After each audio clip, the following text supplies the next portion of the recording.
তো আমি অ্যাকচুয়ালি এখানে ব্লগ বানাচ্ছিলাম আর কিছু লোক আমাকে নিয়ে দেখি হাসাহাসি করছে আর আমার কথা নিয়ে ভাঙানোর চেষ্টা করছে। আসলে এই লেকটি শুধুমাত্র সৌন্দর্যের জন্য ছিল না, শহরে জল সংগ্রহের সমস্ত উৎসই ছিল এই লেকটি। আমারও মনে পড়ে একসময় আমিও সকাল সকাল উঠে ব্যাডমিন্টন খেলতে চলে যেতাম, বাট এখন তো সেসব সবই অতীত। নমস্কার বন্ধুরা, আমি অভিজিৎ আর আপনারা দেখেন দ্য বং ভিলেজের আরেকটা নতুন ব্লগে আপনাদের সবাইকে স্বাগত জানাই। আপনারা কি জানেন, ব্যাঙ্গালোরের এই কংক্রিট জঙ্গল আর অন্তহীন ট্রাফিকের মাঝখানে লুকিয়ে আছে এক প্রাকৃতিক স্পন্দন, যেখানে শহরের সমস্ত শব্দ একদম নিস্তব্ধ হয়ে যায়। আজকে আমি আপনাদের নিয়ে যেতে চলেছি আলসুর লেক, যা ব্যাঙ্গালোরের one of the oldest lake. এটা শুধু ঘোরার জন্য নয়, এর পরতে পরতে লুকিয়ে আছে 500 বছরের ইতিহাস, যেটাও আমি আপনাদের সাথে শেয়ার করবো। ভিডিওটা দেখতে থাকো, কারণ আজকে সানরাইজ হতে চলেছে খুবই special. So yeah, I am ready.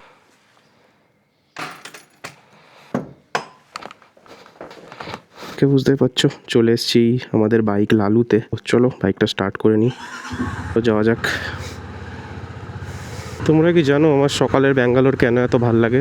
এই কারণেই, রাস্তায় লোকজন থাকে না। আমি এখন মুনেকোলালের ভেতর দিয়ে যাচ্ছি, দোকানপাট তো সব বন্ধ, খুব জন দাঁড়িয়ে আছে বাস স্টপের জন্য, বাসের জন্য অপেক্ষা করছে। দেখো চলে এলাম মারাথালি ব্রিজ।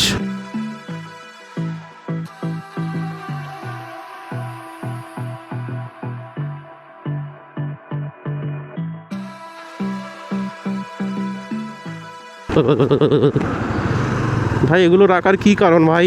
এর থেকে তো বাম্পারে দেওয়া ভালো ভাই, দূর থেকে দেখতে পাবো, ব্রেক মেরে দেবো। পার্কিং খোঁজাটাও ভালোই চাপের ব্যাপার ভাই। এদিকে ঢুকতে গেলাম, বললো কি এদিক দিয়ে পার্কিং অ্যালাউড নেই। তো আমি বললাম ওদিকে নো পার্কিং লেখা আছে, বলে ওতে প্রবলেম নেই, ফুটপাতের উপর লাগিয়ে দাও। বললাম ঠিক আছে, রিস্ক নিয়েই বানাতে হবে, এখন কি আর করা যাবে। অ্যাকচুয়ালি এদিকে কাজ হচ্ছে, এদিকে বোর্ডও লাগানো আছে নো পার্কিং এর, আমি দেখতে পাচ্ছি সেটা। আগের দিনও এসেছিলাম, তখন যে কোথা দিয়ে ঢুকলাম আমার ঠিক খেয়াল পড়ছে না।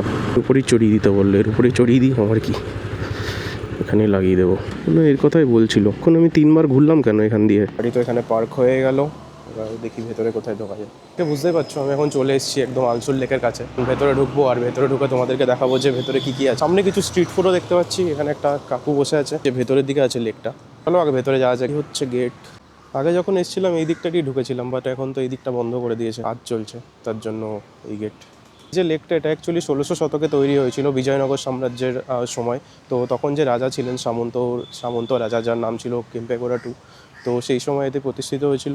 লোককথা অনুযায়ী এখানে একটা গল্প প্রচলিত আছে, সেটা হচ্ছে কেম্পেগৌড়া একবার এখান দিয়ে যাওয়ার সময় ক্লান্ত হয়ে এক গাছের নিচে ঘুমিয়ে পড়েন, এবং তখন তিনি স্বপ্নে দেখতে পান যে এখানে একটা গুপ্তধন আছে, এবং সেটি উদ্ধার করে এই লেকটি এবং একটি মন্দির যার নাম হচ্ছে সোমেশ্বর মন্দির, সেইটি প্রতিষ্ঠা করেন। আসলে এই লেকটি শুধুমাত্র সৌন্দর্যের জন্য ছিল না, শহরে জল সংগ্রহের সমস্ত উৎসই ছিল এই লেকটি।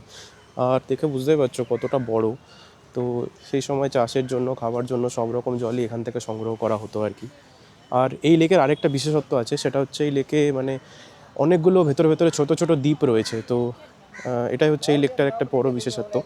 আর উইকিপিডিয়াতে পড়লাম যে এই লেকটাতে মোটামুটি 123 একর জায়গা নিয়ে তৈরি। তো এটা ওয়ান অফ দ্য বিগেস্ট আর one of the oldest lake of Bangalore. Don't say we can't, oh just don't say another word. These thoughts. দেখো এখানে একটা চেয়ারও রেখে দিয়েছে, আমি জানি না এই চেয়ারটা দিয়ে কী হয়। ভূত এসে বসে হয়তো রাতে।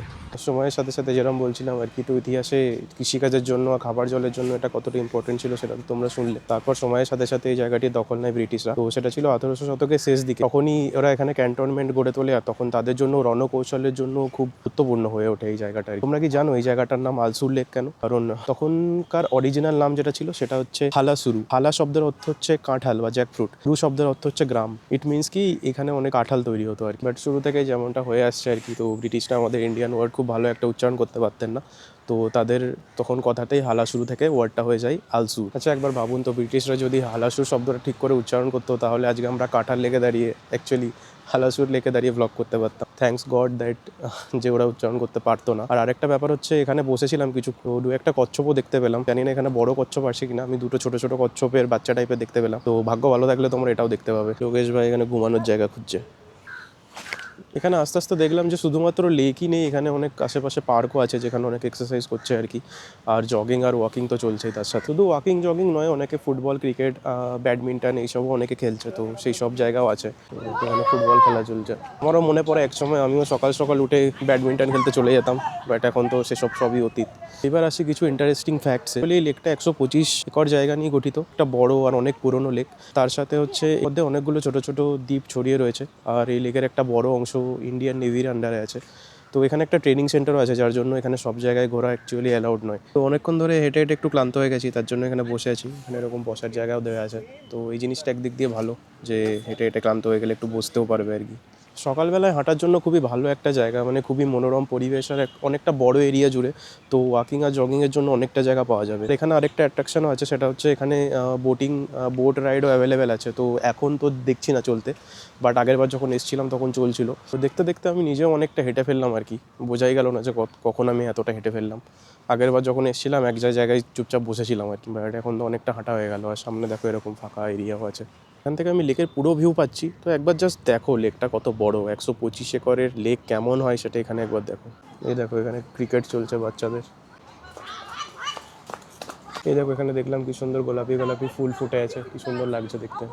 তো আমি অ্যাকচুয়ালি এখানে ব্লগ বানাচ্ছিলাম, আর কিছু লোক আমাকে নিয়ে দেখি হাসাহাসি করছে আর আমার কথা নিয়ে ভাঙানোর চেষ্টা করছে, বাট আমার কিছুই যায় আসে না, কারণ তোমাদের মতো অনেক লোক যখন আমার ভিডিওটা দেখবে তখন আমার যে আনন্দটা হবে সেটা এদের এই কী বলবো মকারির থেকে অনেক better. It doesn't matter to me even. তো বন্ধুরা, আজকের ভিডিওটা একটু ছোট হয়ে গেল আর কি, বাট এই ছোট ভিডিওর মধ্যে যতটা সম্ভব ইনফরমেশন দেওয়ার চেষ্টা করি। ভিডিওটা কেমন লাগলো কমেন্টে অবশ্যই জানিও। আর যদি ব্যাঙ্গালোর আশেপাশে থাকো তো আসতে পারো এখানে সকালবেলা করে। আমি সাজেস্ট করবো না যে দুপুরবেলা আসো, তখন কিরম রোড বেরিয়ে যাবে, হয়তো সকালবেলায় আসতেই পারো। 3টে জায়গা, কার্বন পার্ক, লালবাগ বা এইখানে 3টে জায়গায় আমার খুব ভালো লাগে সকালবেলা বেরোনোর জন্য। তো চলো আজকের ব্লগটা এখানেই শেষ করছি, দেখা হবে আবার নতুন কোনো ব্লগে। See you, tata guys.